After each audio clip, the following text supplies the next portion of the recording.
Okay, up next was probably the segment of the night. Paul Heyman, John Cena. This was the promo of John Cena's life. Yeah. Here's the thing.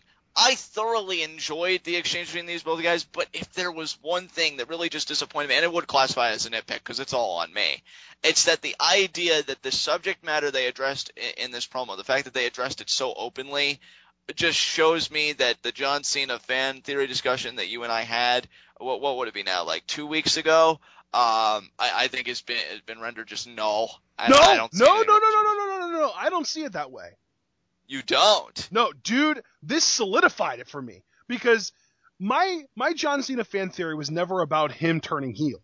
It was about him devolving into a less likable character, and the more important part was having the self-realization that he's getting older, his body is degrading, and he can't hang with the big boys anymore.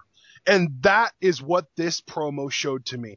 This is John Cena pulling a Shawn Michaels and slapping the big man in the face right before getting pinned. And you know what, Ashton? Just to, ironically enough, backtrack to SmackDown, because even though, again, I didn't hear Cena's promo, they do, like, transcript, like, certain parts, and he even mentions that. He even mentions how, after losing to Brock Lesnar at SummerSlam, it seems like people have this perception of him that he's just this old guy that should just hang the boots up and and he doesn't want to admit it to himself. Right. So, if anything, when we really look at the true context of your fan theory, because you made it explicitly clear when you put it forth that it wasn't about Cena turning heel, the SmackDown promo certainly gave it, I think, a nice measure of credibility. And I think this Raw, this segment, I could say that it added some merit to it. At the same time, though, I am unsure because every time they do teases like this, it's just the same old thing. You think something's going to come for Cena, but he keeps going just right down the road, right down the path that he's always been on, always been fixated on. But to get into the meat of this promo, since we're just talking about it this way so much. Do you know what's really hilarious to me? What's that? There were two different sides to this promo, depending on how you interpreted it. On one side, you could see this promo, and this is how I initially saw it, but then I went back and watched it a second time, and I had this huge, like, as Stone Cold Steve Austin would say, come to Jesus moment. I just call it a realization. Before, though, the one side you could see is this is John Cena's career wrapped up into one promo. Because this is him, and I don't even mean that in a positive way initially. Because initially I was thinking, he is going so far out of his way to pander to people. He's like Bono, like in that episode of the South Park where it's like, he does all this great stuff and he does all this charitable work and he does the what's it called? For kids, the Wish thing. What's it called? Make-A-Wish. Make-A-Wish. He does the Make-A-Wish Foundation and he does this stuff with veterans and all this great stuff, but he still just seems like such a piece of shit. It's like I said, it's like the South Park Bono thing. Right. But here's my thing though, dude. He's doing all this shilling and he even shilled his freaking towel to Paul Heyman in here, which if they're getting any more meta than that, my head would explode. But he's going so far out of his way to pander and to try to appeal to the lowest common denominator. And on that same note, and this is kind of when I had my realization, this is John Cena refusing to admit, and this is obviously John Cena the character, refusing to admit that his time is up. And it's hilarious because even his theme song says, your time is up, my time is now. But John Cena, from a character standpoint, is refusing to admit that his time is up. Because from a character standpoint, I just see it as Rocky, man.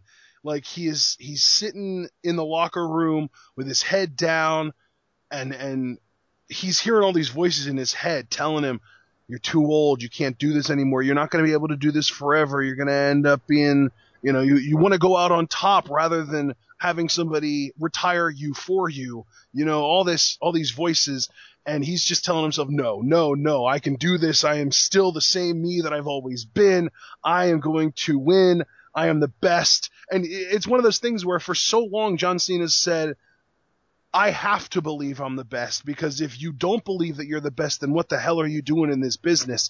And he's gotten himself so convinced that he's the best that he's basically walking into a fight that he can't win, because he's as again with South Park, again, it's like he's played these mental gymnastics with himself where he has actually convinced himself that he is the best, despite being shown definitive proof at SummerSlam that he isn't on the same level as Brock Lesnar. And he even went as far in this, and this was great. And again, I hated it at first, but now I love it, because he even went as far in this promo to call out The Undertaker. He said, Brock Lesnar beat The Undertaker at WrestleMania. We haven't heard from him in 6 months. Brock Lesnar beat me at WrestleMania. A week later, I'm back saying, let's do it again. And it's just great, because John Cena, not only is he refusing to admit that he's done, but he has actually gone as far now to compare himself to somebody who is legitimately so old that they only wrestle once a year. And he's been doing that since like 2008 or 2009. And Cena is here now. He's kind of had this subconscious realization in his own mind that he compares more from an age and like body standpoint and body decay standpoint to The Undertaker than he does to Brock Lesnar, because Brock, he was here for 2 years and then he left, and now he's only been here for another 2 years. So he's only had a 4-year wrestling career. He's got plenty of time left on his clock, whereas John Cena's been doing this for 12 years now, 13 years almost. And he's starting to have this realization that, okay, maybe Father Time, but no, I can't admit that. I can't admit that to myself. I'm still the best. I'm still John Cena. I've got to carry this load on my back. And the amount of detail and subtlety going into this, it really makes me wonder if the WWE realizes that they're doing it. But if they do, it is absolutely the best thing going right now. And there's another gem for the archives. Really, this whole segment, it made me really want two things to come out of John Cena's arc, wherever this is going. A, I want him to be utterly destroyed again at Night of Champions. I don't even want him to have that close call of, oh, does he have him? Does he have him? No, I want him to be humiliated. Utterly humiliated, because everything everybody else is telling him fell on deaf ears, and he went in with his hubris, and he died by it. You know what I want to see? What's that? I want to see Cena lock in the STF on Brock. And I want Brock to smile and laugh while he's in the STF. That would be such amazing imagery. Cena just has Brock locked in the STF, and he's cranking back, and he has this intense face on, and next thing you know, Brock kind of lifts himself up with his arms, and he just kind of smiles, and he looks back at John like, really? Is this all you can do? And then he rolls around and puts him in like a freaking Kimura lock or something and breaks his arm. Just the imagery is just like, wow. See, that's the thing. Cena needs to be destroyed, even if it's not going to be an outright squash, which I guess you could say SummerSlam was. SummerSlam was the closest thing to a squash, but Cena did get offense. You know he's bound to get offense again here, so I'm not going to go that far and say Lesnar needs to squash Cena, though if I knew it was a legitimate possibility, I'm going to be honest with you all, I would be advocating for that. It's just that it's not a legitimate possibility, so I'm not even going to bother. But Lesnar needs to decimate Cena again. I have no doubt that he will. I do fear that maybe Cena will mount an even more aggressive offense than SummerSlam, because, you know, he's more focused and he's all hyped up and this and that. But he needs to embarrass Cena. He needs to brutalize him all over again. And then you have Cena take legitimate time off. I'm not talking about that BS where you give one timetable and then he returns like 2 to 4 weeks later. Hey, look, guys, never give up. I did it. No, I want him to take his time, and then somewhere down the line, I'm not even talking for WrestleMania season. You could even do it post-WrestleMania season, whatever. John Cena needs to have a feud with Roman Reigns, with all the commentary that Ashton just afforded, as the centerpiece. Yep. Because it goes from John Cena hearing those voices to John Cena forcibly accepting those voices to John Cena realizing, well, if I have to go down, I'm going to take anybody down that I can with me, and he looks at his successor, and I want him to look at Roman Reigns with an envy that is just incomparable. I want there to almost be a legitimate hatred for John Cena for Roman Reigns because of what Roman Reigns represents. Because Roman Reigns represents what John Cena used to be, and he's on the fast track, to doing that kind of business. So that's what I would hope from this. And now, see, we almost did this in reverse, because normally we actually talk about what was discussed in the promo, and then we offer analysis. We did the analysis straight away. Because, yeah, it's John Cena. Actually, it's Paul Heyman. He comes out first. And he starts, talking up Brock Lesnar, mowing down John Cena. Cena interrupts him. And then Paul Heyman kind of gets a smile on his face. He says, this is your lucky night, because I have been given permission by my client, Brock Lesnar, to offer you free advice on how to beat the Beast incarnate. And Cena just kind of gives his douchey little smile, and he says, you know what, I don't want your playbook. I have my own playbook. And that's at the point, Ashton, where he does show the towel. He says, I'm sure it's a playbook that Brock Lesnar can't even read. It's never despite the fact that he has a college education. Yeah, way to make Brock Lesnar seem like a Neanderthal, which doesn't make you look good, John, because you got beat by a Neanderthal viciously. So if Brock doesn't have brains, then you can't be doing that well upstairs either. Yep. But, shows the towel. He's about to walk off. And then I love Heyman's line here, Ashton, because I think Heyman's line fits so perfectly with your personal commentary. And Heyman pretty much says, because I don't want to quote him word for word because I'd be incapable of doing so, but pretty much the essence of what he says is, you're so wrapped up in being John Cena. Yep. And I loved that line. If anything made me just be like, oh my God, we're witnessing something special here, it was that line from Heyman. And of course, Heyman would be the one to deliver it. He says, he pretty much breaks John Cena down into what it is. It's a franchise. It's an image that he portrays to a public, whether it be the smallest child or the most staunch, shareholder within the company, because he is a brand, he is a franchise, and he has to play that role 24/7. And then Heyman says, you want to know how you beat Brock Lesnar? He pretty much says you forsake them. You forsake the people that say when you give all your effort, when you do all the work, when you give all the smiles, they still come at you, which Cena sucks. And that was another thing I love from Heyman. He goes as far as to say that, the people that say Cena sucks, I mean, that's a fat guy in the middle row. Probably will never do what you do. He's just some schmuck.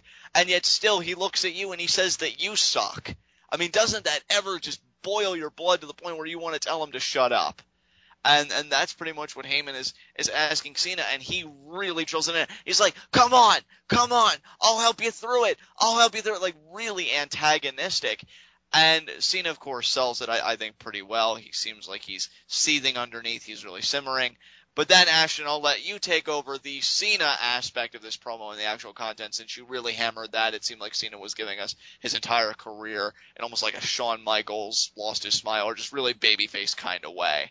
Yeah, I mean, he does the pandering thing. He talks about how he loves talking to kids that absolutely love him, and then talking to dads who say that they don't like him, but they're glad that he's there for their kids. And then, he talks about how he met a soldier on Friday night, a Purple Heart recipient. He told him that he lost his leg in combat, and Cena gave him hope and gave him his Purple Heart and this kind of stuff. And John Cena comes up with, that's why all he knows is to eat, sleep, be John Cena. I don't know. And I think it's almost like he's throwing it back to his glory days. And I would say his glory days were like that 07 to 09, 010, maybe, well, not 010, 2010, maybe even early 2011. Basically before the pipe bomb was John Cena's glory days. And even post pipe bomb, I would say that he had sort of glory day, but the pipe bomb took a lot of the spotlight off of Cena because, man, Punk was the hottest thing going then, and then Punk leaves the company, and all of a sudden Daniel Bryan's the hottest thing going, and it takes both of them not being in the picture for Cena to be back at the top. And even then, now that Cena's back at the top, Brock Lesnar's really at the top, and Brock Lesnar stands for everything that John Cena hates. So the fact that John Cena is saying, all I know is eat, sleep, be John Cena, it feels almost like he's saying, all I know is to be what I've always stood for. And it's always worked for me in the past, and I think it'll keep on working for me. So again, there's this delirium. He doesn't realize that he is just flat out outclassed as an athlete against Brock Lesnar. The Rock is built pretty close to as good as Brock Lesnar has been built, like in his prime, but The Rock isn't the same kind of an athlete that Brock Lesnar is. The Rock is appearance strong. He looks big and strong. Brock Lesnar could lift The Rock up with a finger and toss him across the ring. You know what I mean? It's just two different kinds of athletes. The Rock is an aesthetic athlete, while Brock Lesnar is a true athlete. And I think that John Cena is starting to realize that, yeah, sure, he beat The Rock, but what does that really say? The fact that he struggled so much to beat him to the point that he lost to him the first time, when The Rock isn't even that exceptional of an athlete compared to Brock Lesnar. And it's really starting to click in John Cena's head that, man, I wish I could go back 5 or maybe even 10 years, because that was when I could stand up to Brock Lesnar, but now I just don't have it in me anymore. And it's so true. Again, just as a quick side note, and I don't want to develop it into a whole nother discussion, but I completely agree with you, Ashton. Brock Lesnar is a freak. Dude, I mean, this is like, this whole dynamic with Cena, it's like going through, like, it's like have you ever played any Zelda games, John? I played Ocarina of Time very briefly. Okay, that should be enough for you to understand my reference here. It's like John Cena, each year for John Cena is like a dungeon in Zelda. And in the whole feud with The Rock, CM Punk was the mini-boss. It's like he had to get through CM Punk to get to The Rock. And they even had that play out on Raw in one episode where it was CM Punk versus John Cena for the right to face The Rock at WrestleMania for the WWE title. And it's like, once he beat The Rock, he was like, yes, that was the final boss, and that was the hardest to beat final boss. I just beat this game. And then next thing you know, you realize, oh crap, there's one dungeon left. And the mini-boss is Bray Wyatt, and John Cena beats him, and he's like, oh man, that was so difficult. That had to be the final boss. And then Brock Lesnar shows up, and he's the real boss. And it's just so heart-wrenching, because Cena's just like, I thought I already won. I don't want to be here anymore. I feel like I already beat this game. This is all just stuff that I didn't sign up for. And next thing you know, Brock Lesnar beats him effortlessly. And see, that's the thing. For all the crap that we've given Cena, and I'd say rightfully so, a lot of the time over the years, for how dominant he'd look and this, that, and the other, we have to remember, given his history with Brock Lesnar, and I'm talking even history of like, 02 to 04, when Brock was really on top and Cena was really just starting to get his own bearings. The only time that Cena beat Lesnar, and that was at the Extreme Rules pay-per-view last year. That 2 years ago. 2 years ago, my apologies. It was 2012. That was just by the skin of his teeth. Yeah. I mean, it was, and here's another thing, Ashton. It wasn't even by Cena's own athleticism, because that was a no-holds-barred type matchup. And it took a steel chain to the face as Brock Lesnar was coming at Cena, full velocity, full force, and an attitude adjustment on a set of steel steps. But when it comes to a pure athletic contest, where you have to abide by the rules, you can't get counted out or disqualified, or, you throw the match out, this, that, and the other, Cena is completely outclassed. I mean, to go back to the point I was making earlier, Brock Lesnar is a freak. The things that this guy does, and his training regimen, and just who he is. And I don't say this out of bias. Truly, I don't, because I've seen this guy's workout regimen, and it does kind of remind me of that. The only guy who I would say is the closest thing to a parallel to Brock Lesnar would be Cesaro for me. I've seen that guy do freaky things in the weight room too, lift huge weights with one arm. But nobody is like Brock Lesnar. That's my point. There is only one Brock Lesnar with the things that this guy can do, and I think Cena looks at that, and to build on your boss analogy, he's like, Jesus, what do I gotta do? Like, commentators may say that I'm the best of all time, this, that, or the other, but it doesn't mean jack unless you can allow yourself that much credit at the end of the day and say, you know what, I did have a stellar, worthwhile career. And I feel like Cena, to himself, can't readily concede that until he beats Brock Lesnar and he beats him legitimately. Because I would even go as far as to say that that victory 2 years ago at Extreme Rules, that wasn't legitimate. It was legitimate within the confines of those rules, but in terms of actually being the better man, being the better performer, no, he survived Brock Lesnar. He did not beat Brock Lesnar. And that kills Cena every day because he wants to beat Brock Lesnar. The same way he got so mad at The Rock in their second WrestleMania encounter and said, you know, I had you beat the first time we did this. I got caught up in myself, and now I want to humiliate you. I want to embarrass you. He wants to do the same thing to Lesnar. But where it gets interesting is he's not going to be able to. He's going to be incapable of doing so, and that's when he's going to have to turn everything on himself and really just confront everything you talked about, Ashton, and say that I'm not that stallion anymore in the race. I can't do it. I don't think that after losing to Lesnar a second time, he's just going to break down and admit defeat. I don't think that that's what his character would. I think that he, just from a character standpoint, needs to be. Now, I understand that he's going to get destroyed by Brock, so I don't want you to interpret it that way, but I think that his character needs to be destroyed rather than just his body. I think that he needs to be in a program that really just makes him question who he is at the core, and Brock Lesnar is not the guy to do that. He's not. If anything, he's just going to make Cena dig in harder and be like, no, I'm right, and even though I can't beat you, I know that I'm at least fighting for the right reasons and all this junk. Cena needs somebody like, and I think Roman Reigns really is the perfect example. He needs somebody that is the antithesis to John Cena. John Cena is this kiss-ass Marine wannabe who cares more about fan interaction than anything.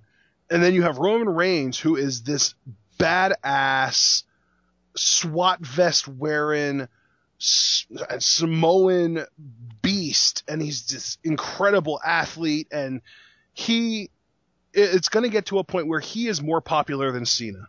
And I think that right there is going to drive John Cena's character to the point of not being able to handle it, not being able to accept it. And that, I think, is going to be the breaking point for him. I think he is going to make Roman Reigns by trying to destroy Roman Reigns. Just to put my own slight fantasy booking on the whole thing, how I would really drive that point home, if you want my honest opinion, I would have Cena lose at Night of Champions. Everywhere in between, I'm not even going to comment on, otherwise we'd be here forever. Whoever his WrestleMania opponent is, whatever his WrestleMania angle is, have him lose. Whoever it is, have him come up with a loss. Cesaro is a great example. We'll do that. Cesaro.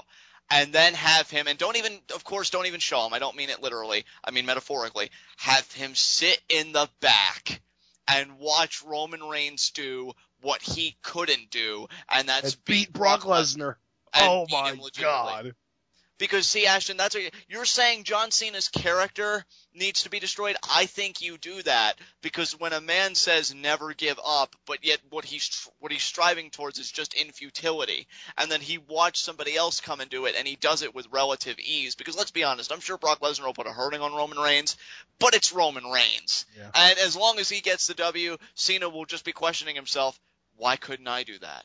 What does Roman have that I don't have? What is wrong with me? What is it with Roman Reigns? And then it's just going to be, again, that professional envy that could potentially manifest into personal. But honestly, I wouldn't even mess with the narrative that much. Just be like, Roman, you did what I couldn't do, and I hate you for it. Because I can't admit that my time is up and that you're carrying this torch now. Well, obviously he won't actually use those words. But he won't use those words, but that'll be the sentiment that I'm trying to get across. It's that professional envy. How dare you? I built this house, and then you just went from living in it to wanting to take control of it for yourself. It'll be one of those things where he says something about how I gave these fans my everything, and in return, they came back and gave all of that everything to you. Yeah. Absolutely. He could even say, well, while I was busy trying to make everybody happy, all I would hear were chants of Shield, Shield, Shield. And then when you guys broke up, it was Roman Reigns, something like that. They have the chance here. If they're along the same mindset of what primarily you have pretty much espoused, because it's been your fan theory, everything else, this could be, and I said it the last time during the fan theory discussion, this could be one of the most compelling angles in just all of professional wrestling to me. In my opinion, it already is. And I feel like for me, it's close to that point, primarily because of the discussions that have sprouted up because of it. But I just still need to see where they're going with Cena post Night of Champions, because I've already told you, Ashton, in personal conversation, I think this already makes John Cena's road to WrestleMania the most fascinating. And up until this point, if you would have asked me the same question, like, oh, John, whose road to WrestleMania are you most looking forward to seeing unfold? I would have told you either Dean Ambrose or Seth Rollins, or just the Shield in general. How Shield, now as solo acts, how their WrestleMania was going to shake out. And that's still true. But that's a solid number 2 now behind John Cena, because what they're doing with him, I'm just thinking, what is your end game? And I hope it's something good. I really do, because they have a lot of potential here. Absolutely. Okay. Did you have anything else left to say about this promo or this angle or anything involving this at all? Dude, you killed it for both of us, man. I got nothing else to say.